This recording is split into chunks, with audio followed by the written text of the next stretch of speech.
Annyeonghaseyo, Jiwon입니다. Buat teman-teman yang setidaknya pengen dapat level 3 atau 4, silahkan merapat karena saya akan berbagi tips cepat mengerjakan. Nah, perlu teman-teman ketahui, untuk level 3 atau 4 sebenarnya yang perlu kita fokuskan adalah ilgi dan juga teki. Kalaupun misalnya nanti masih kesulitan untuk segi, nggak apa-apa. Yang penting kita fokus pada teki ataupun ilgi. Tapi bukan berarti sama sekali kita tidak belajar tentang segi ya teman-teman.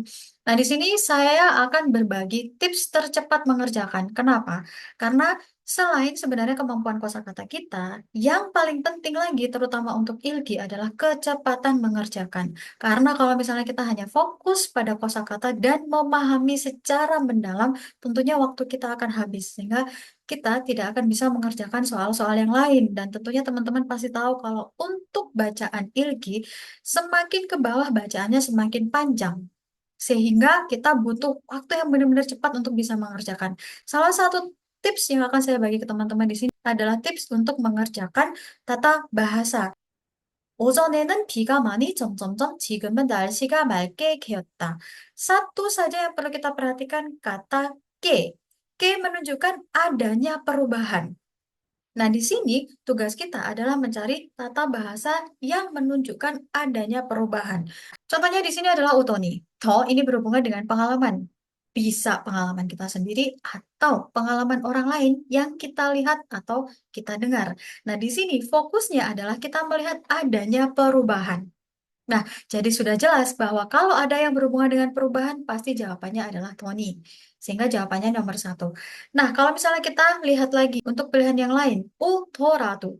To, seperti yang saya bilang, menunjukkan adanya pengalaman, akan tetapi di sini ada to. To bisa kita artikan meskipun, sehingga di sini mengindikasikan bahwa apapun yang terjadi pada kondisi awal tidak akan mengubah kondisi yang kedua. Sehingga di sini karena mengindikasikan tidak adanya perubahan berarti kita tidak bisa menggunakan ke. Kemudian wa kajigu. Kajigu ini menunjukkan adanya urutan kegiatan. Bisa jadi kita artikan dan selanjutnya dan kemudian dan lain sebagainya.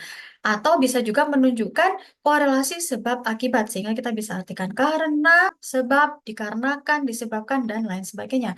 Kasin ini fokus pada hal lain atau kondisi lain dari apa yang kita harapkan sehingga juga tidak sesuai sehingga di sini jawabannya adalah nomor satu.